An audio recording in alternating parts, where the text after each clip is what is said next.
जय हिंद दोस्तों, मैं दिनेश मातनकर आप लोगों का बहुत बहुत स्वागत करता हूं आपके YouTube चैनल जिसका नाम है दिनेश सर हिंदी वाले। जैसा कि आपको पता है, हिंदी पेडागोजी की श्रृंखला लगातार चल रही है और आज ही से हम लोग हिंदी पेडागोजी को विस्तार से पढ़ेंगे। जो 8 यूनिट है उसकी एक एक यूनिट करके कंप्लीट करेंगे। परंतु उससे पहले मैं आज आप लोगों को पहले फिर से एक पीपीटी मतलब जो हमारी MCQs चल रहा है उसको कंप्लीट कराते हैं।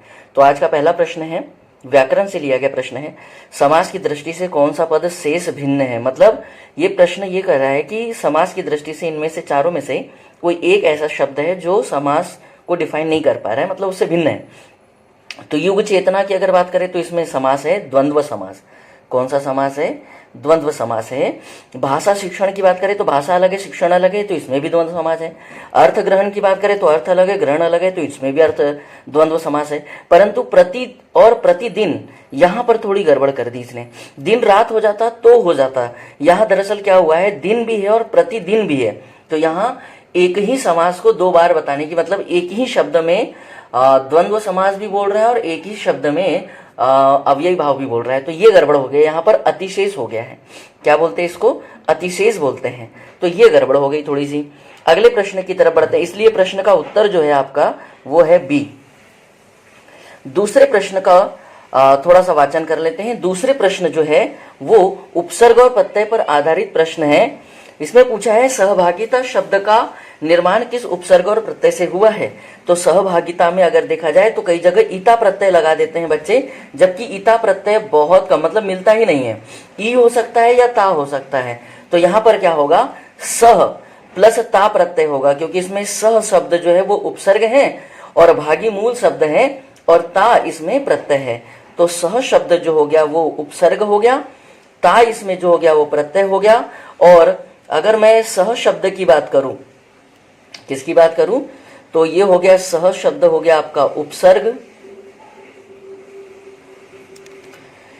भागी शब्द हो गया आपका मूल और ये ता शब्द हो गया आपका प्रत्यय। इस तरह से शब्द बना है तो आंसर चला गया आपका सी नंबर पर। सी नंबर आपका आंसर होगा। अगले प्रश्न की तरफ चलते हैं। अगला प्रश्न है आप लोगों का प्रश्न नंबर 3। निस्वार्थ शब्द का उपयुक्त विलोम बताना है या विपरीतार्थी बताना है। विपरीत का मतलब ये होता है विलोम। तो निस्वार्थ, देखिए इसमें भी उपसर्ग लगा है, तो उस उपसर्ग को अगर हम हटा देते हैं तो यहाँ पर शब्द बच जाएगा आपके पास मूल शब्द स्वार्थी। तो सही शब्द जो है वो आपके पास निकल कर आ जाएगा, कौन सा? स्वार्थी शब्द आपके पास निकल कर आ जाएगा। सारथी शब्द जो है, स्वार्थी शब्द जो है वो हो जाएगा आपका उत्तर। स्वार्थी, स्वार्थी शब्द आपका उत्तर है। 3 जो इसका आंसर है वो होगा। अगले प्रश्न की तरफ बढ़ते हैं। अगला प्रश्न है, पैर शब्द का समानार्थी नहीं है, मतलब ये पर्यायवाची पूछ रहा है ना। हालांकि समानार्थी और पर्यायवाची में दोनों में पर्याप्त अंतर होता है, पर क्या होता है, जो MCQs वाले क्वेश्चन होते हैं वो दोनों को एक ही शब्द मान लेते हैं। परंतु यही क्वेश्चन जब PSC में आता है तो थोड़ा सा उत्तर जो है वो बदल जाता है। क्वेश्चन आता है कि समानार्थी और पर्यायवाची में अंतर बताइए, तो फिर थोड़ा सा डिफरेंस आने लगती है चीजों में।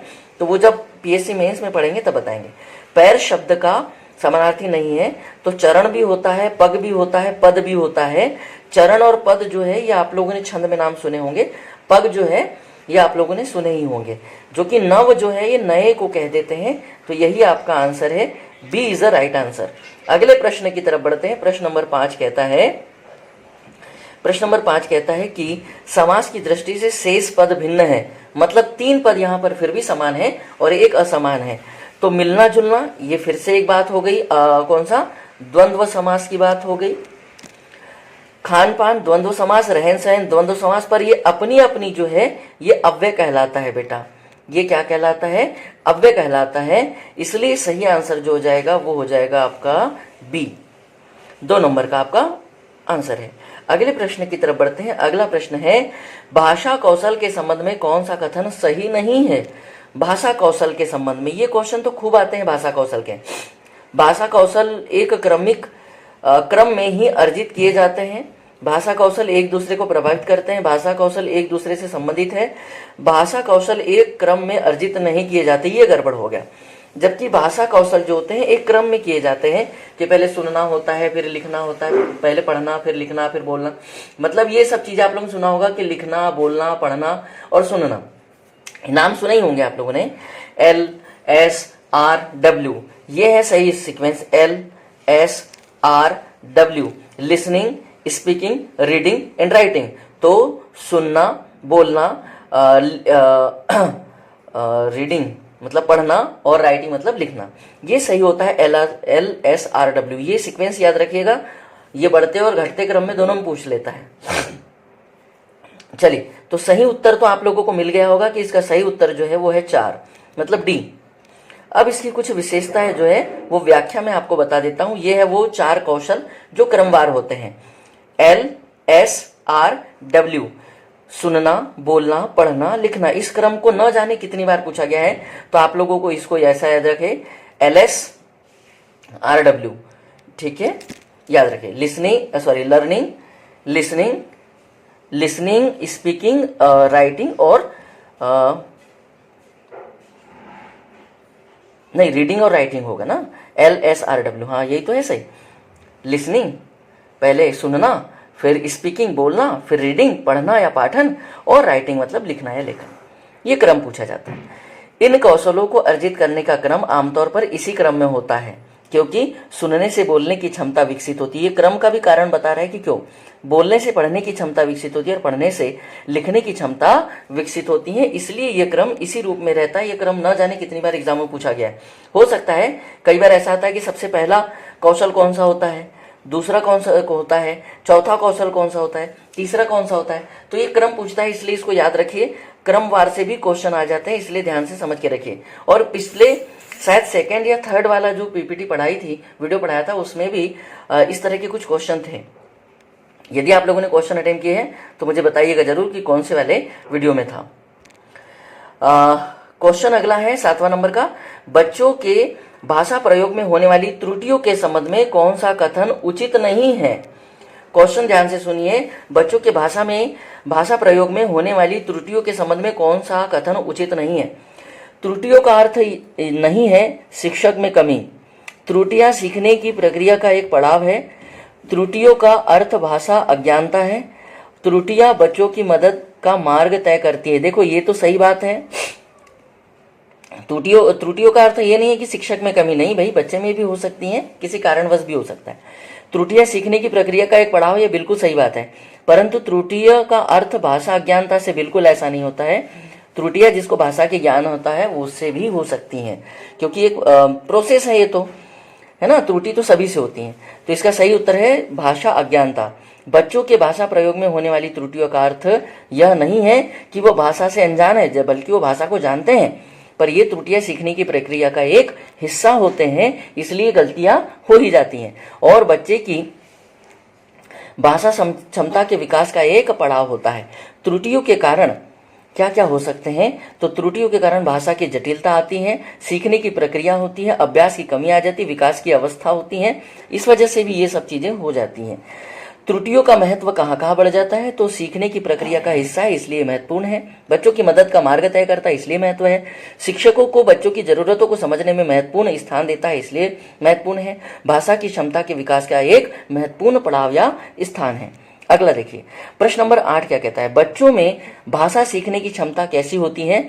तो बच्चों में भाषा सीखने की क्षमता जो होती है वो जन्मजात होती है और एक अनुकरणीय भी होती है।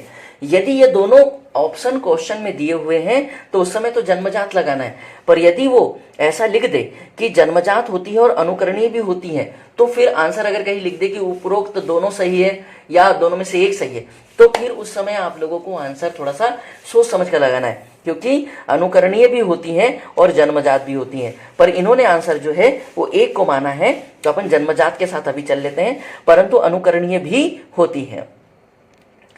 इस प्रश्न को और थोड़ा सा व्याख्या के साथ चलते हैं। जन्मजात होती है और अनुकरणीय भी होती है। मैंने यही बात आप लोगों को समझाई है कि भाषा जो है बच्चों के लिए अनुकरणीय भी होती है और जन्मजात भी होती है।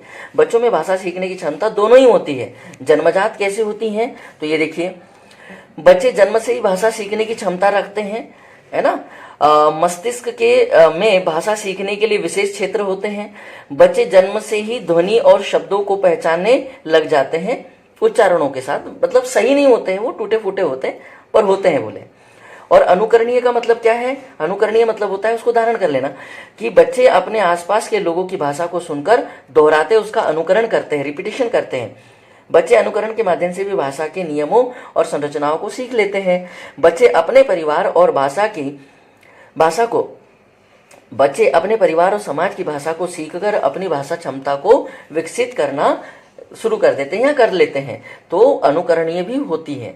पर जन्मजात और दोनों दिए हैं तो उस समय जन्मजात लगाना। बच्चों के भाषा सीखने में सर्वाधिक महत्वपूर्ण क्या है? तो बच्चों के भाषा सीखने में सर्वाधिक महत्वपूर्ण है बातचीत करना। जितना आप उनसे बातचीत करेंगे उतना आपका आंसर, मतलब बच्चा उतनी तेजी से सीखेगा। सही है, बातचीत करना। बातचीत करने से देखो क्या क्या लाभ होते हैं। बच्चों के भाषा सीखने से बातचीत करना सर्वाधिक महत्वपूर्ण है, क्योंकि बातचीत से भाषा का व्याकरणिक उपयोग होता है। व्यावहारिक उपयोग होता है। कौन सा उपयोग होता है? व्यवहारिक। बच्चे बातचीत के माध्यम से नए शब्द और वाक्यों को सीखते हैं। बातचीत से बच्चों की भाषा क्षमता में वृद्धि होती है। बातचीत से बच्चे अपने विचार और भावनाओं को व्यक्त करना भी सीख लेते हैं। आप समझ पा रहे हो, ये जो डिटेल है इन्हीं में से अगला क्वेश्चन बनने की तैयारी होती है, इसलिए विस्तार से इनको समझिए और स्क्रीनशॉट ले लीजिए और बाकायदा नोट्स बना के रखिएगा। आपको ये एमसीक्यूज बहुत काम आएंगे और जब मैं आपको डिटेल पढ़ाना शुरू करूंगा तो प्रॉपर उसकी नोट्स बनाते हुए चलना, उसके बाहर कुछ नहीं मिलेगा आपको पेपर में, सब कुछ उसी से होगा। अगला देखिए, बातचीत करने के फायदे क्या है? भाषा क्षमता में वृद्धि होना, आत्मविश्वास में वृद्धि होना, सामाजिक कौशल में वृद्धि होना और विचारों और भावनाओं को व्यक्त करना या अभिव्यक्त करने में वृद्धि होना। प्राथमिक स्तर पर भाषा सीखने सिखाने का अर्थ क्या है? तो प्राथमिक स्तर पर अलंकारिक भाषा तो नहीं सिखा सकते, ये बड़े स्तर पर होती है बच्चों के लिए, प्राथमिक स्तर पर नहीं हो सकती है। वर्णमाला प्राथमिक स्तर पर सीखने सिखाने का एक साधन हो सकती है। भाषा का प्रभावी प्रयोग और साहित्यिक रचना भी बड़े स्तर पर हो सकती है, उच्च प्राथमिक स्तर पर हो सकती है। जबकि इसका सही आंसर है भाषा का प्रभावी प्रयोग। सही आंसर है भाषा का प्रभावी प्रयोग, सी इसका सही आंसर है। देखिए इससे क्या क्या लाभ होता है उसको थोड़ा सा जान लेते हैं। सही उत्तर जो है वो है भाषा का प्रभावी प्रयोग। प्राथमिक स्तर पर भाषा सीखने सिखाने का मुख्य उद्देश्य बच्चे को भाषा का प्रभावी प्रयोग करना सिखाना होता है। वो बातचीत के माध्यम से होता है, उसे बातचीत करना होता है। पढ़ना लिखना इसी से बनता है, सुनना और समझना, फिर विचारों को व्यक्त करना और अभिव्यक्त करना या भावों को व्यक्त करना, ये सब उसी से संभव हो पाता है, ऐसा कहने का आशय है। अगले प्रश्न की तरफ चलते हैं। अगला प्रश्न जो है वो है प्रश्न नंबर 11। यह प्रश्न तो आप लोग लिख के रख लीजिए, यह प्रश्न आपको आएगा ही आएगा। बड़ा महत्वपूर्ण प्रश्न है ये, कि बच्चे सामाजिक अंतःक्रिया से भाषा सीखते हैं, यह कथन किसका है? विचारकों से क्वेश्चन आएंगे। पावलोव का है, जीन पियाजे का है, वाइगोत्स्की का है या स्किनर का है? जब भी सामाजिक अंतःक्रिया की बात आएगी वाइगोत्स्की के साथ चले जाना, 100% आपका उत्तर सही होगा। ठीक है। जीन पियाजे है, संज्ञानात्मक विकास के लिए जाना जाता है। पावलोव को आप लोग पता होंगे, कुत्ते पर उन्होंने प्रयोग किया था, स्किनर ने चूहे पर किया था। ये सब हम लोग डिटेल में जब बाल विकास पढ़ेंगे वहां देखेंगे। चलिए अगले प्रश्न की तरफ चलते हैं। सही उत्तर, पहले तो इसकी व्याख्या देख लेते हैं। वाइगोत्स्की एक रूसी वैज्ञानिक थे जिन्होंने भाषा सीखने के सिद्धांत पर काम किया था। उनके अनुसार बच्चे सामाजिक अंतःक्रिया से भाषा सीखते हैं। भाषा सीखना एक सामाजिक प्रक्रिया है। देखो ये भी हो सकता है, कभी कभी सामाजिक प्रक्रिया भी बोल सकता है। बच्चे अपने आसपास के लोगों के साथ बातचीत करके भाषा सीखते, मतलब वही सामाजिक प्रक्रिया हो गया। सामाजिक अंतःक्रिया से बच्चों की भाषा क्षमता का विकास होता है। ठीक है। वाइगोत्स्की के सिद्धांत के मुख्य बिंदु क्या थे? तो सामाजिक अंतःक्रिया और भाषा सीखना, भाषा का सामाजिक संदर्भ, बच्चों की सक्रिय भागीदारी और भाषा सीखने में वयस्कों की भूमिका। क्योंकि वयस्क जैसे बोलेंगे, जैसे बातचीत करते हैं हम लोग, जैसे व्यवहार करते हैं, वैसे बच्चा भी सीख लेता है, इसलिए कहा गया है।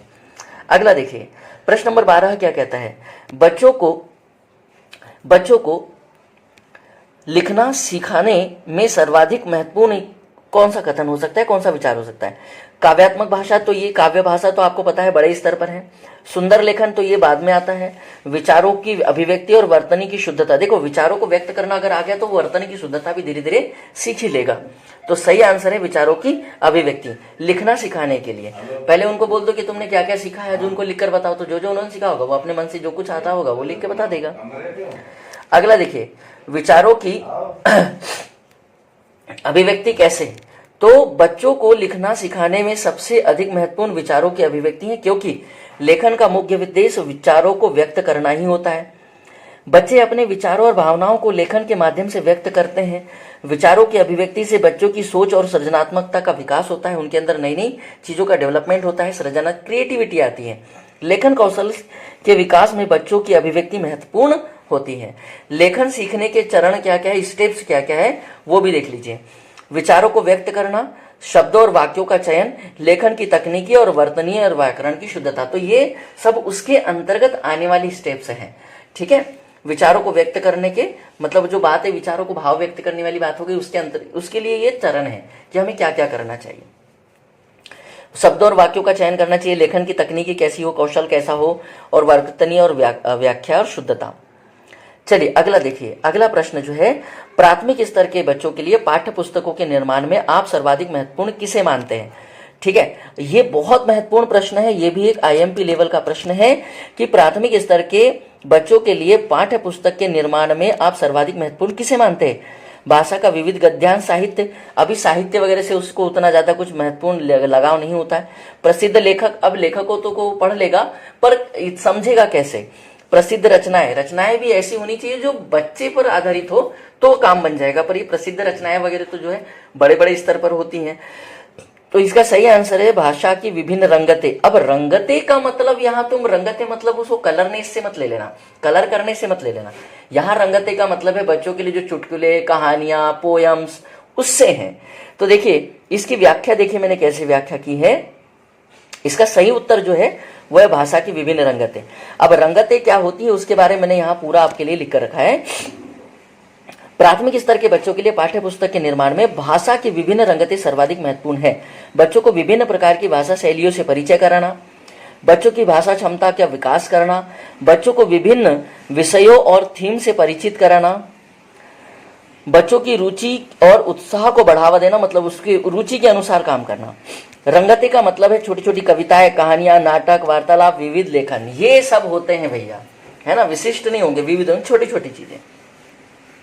पाठ्यपुस्तक के निर्माण के कुछ सिद्धांत होते हैं। पाठ्यपुस्तक निर्माण का सिद्धांत ये कहता है कि बच्चों की आयु और क्षमता के अनुसार पाठ्यपुस्तकें हो, विभिन्न विषयों और थीम्स का समावेश करते हुए हो, और भाषा की विभिन्न रंगतें हो, जो रंगतें अपन ने ऊपर देखी हैं।